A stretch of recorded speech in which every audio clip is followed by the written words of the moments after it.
Job opportunities, low wages, and lack of social support can often push individuals to seek employment abroad.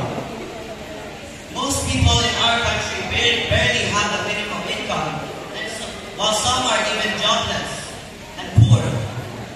This is the reason why there are lots of Filipinos who resort to working in other countries in pursuit of finding better opportunities and higher wages to support their families back home in the Philippines.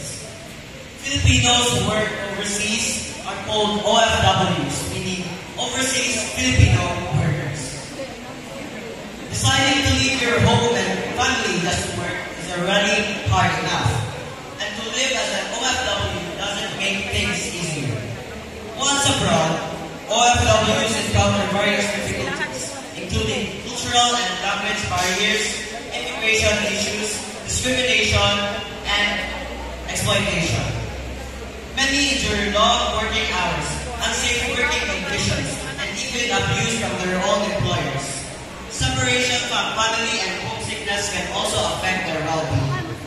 In some cases, for OFWs working abroad, they are likely to become successful and attain stability slowly.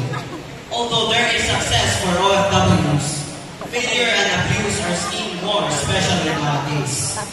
OFWs are often vulnerable to abuse by their employers due to many reasons.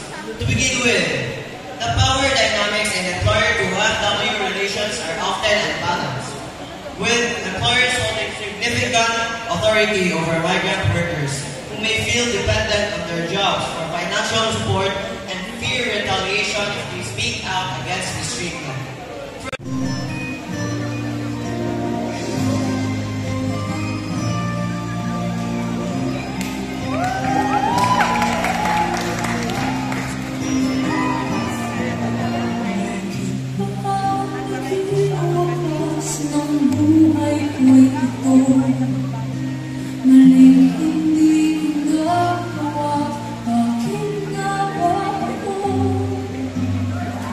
Kaya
never say again that you did not know. Thank you all for listening. On behalf of Great Zion,